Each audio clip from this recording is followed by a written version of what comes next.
Question number 1. Why is it that most people can easily see how conflicts of interest affect other people's decisions, but many people have faith that they themselves can remain objective even in the presence of such conflicts? The values people have tend to be relatively stable over time. The reason for this lie in the manner in which values are acquired in the first place.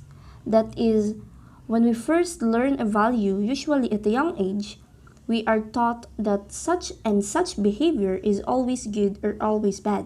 For instance, we may be taught that lying or stealing is always unacceptable. Few people are taught that such behavior is acceptable in some circumstances but not in others. More commonly, the problem is that we are unaware of psychological, organizational, and social influences that can cause us to make less than optional ethical choices. Our ethical decision making is often automatic and instinctive. It involves emotions, not reasoning. When we think that we are reasoning to an ethical conclusion, the evidence shows that we typically are simply rationalizing a decision already made by the emotional parts of our brains. The self-serving bias is far from the only psychological or organizational factor that can cause us to make a wrong ethical choice, but it serves a big one. Sometimes people face difficult ethical choices, and it is hard to fault them too much for making a good faith choice that they think is right but turns out to be wrong. Question number 2.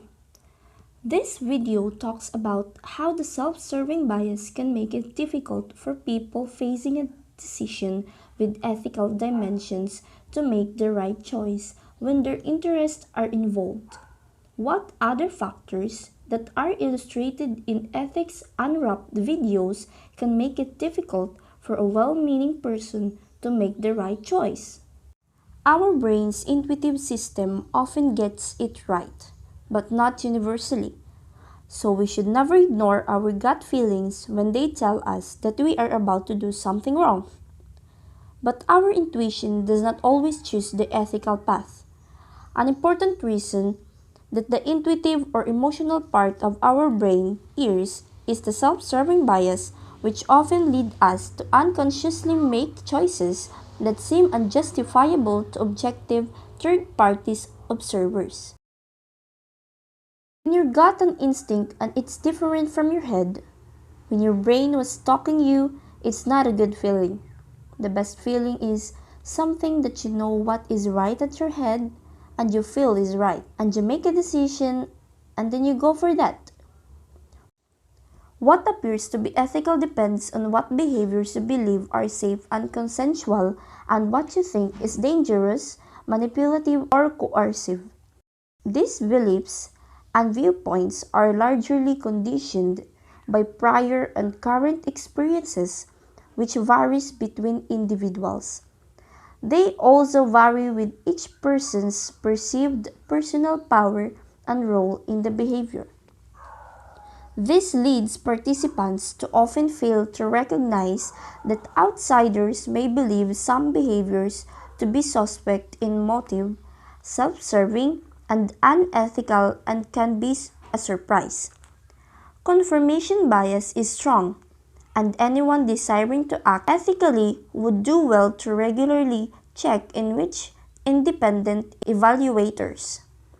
The main point of this video is that often well-meaning people make the wrong ethical choice not because they are insufficiently conversant with Kant deontology or Bentham consequentialism, but because cognitive biases such as the self-serving bias, social and organizational pressures such as obedience to authority and the conformity bias, and various situational factors can make it hard for people to make the right choice. Due to length constraints, this video focuses on the self-serving bias, but that is obviously just part of the picture. Question number 3. When do you use the cognitive processes in your brain to try to resolve ethical dilemmas? Are you a deontologist who focuses more on rules, or a consequentialist who focuses more on outcomes? Or are you both? How do you decide which approach is decisive in any particular setting?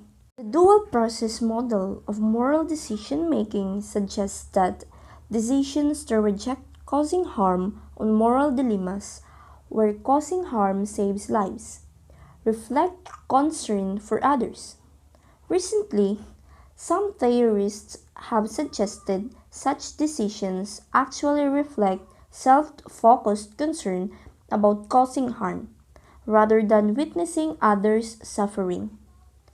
The dual process model of dilemma judgments suggests that when people face dilemmas where causing harm saves lives, rejecting such harm, despite not saving lives, reflects other oriented affected processing. In contrast, judgments to accept harm, thereby maximizing outcomes, reflect cognitive evaluations of outcomes. On such dilemmas, rejecting harm is said to be uphold deontological morality, where the morality of actions derives from their intrinsic nature, whereas accepting harm is said to be uphold utilitarian morality, where the morality of actions derives from their outcomes. As a simple example, a US News and World Report survey asked some people, if someone sues you and you win the case, should they pay your legal expenses? 85% of the respondents thought this would be fair. The magazine asked others, if you sue someone and lose the case, should you pay his cost? Now only 44% of respondents agreed, illustrating how our sense of fairness is easily influenced by self-interest. If we are not careful, we will not even notice how the self-serving bias influences our ethical decisions. Author Bronsons and Merriman report that if you're a Red Sox fan watching a Sox game, you're using a different region of the brain to judge if a runner is safe than you would if you were watching a game between two teams you didn't care about. How can we combat the self-serving bias? Moral decision making is such a broad topic that it can hardly be captured in a single video or book on encyclopedia and etc.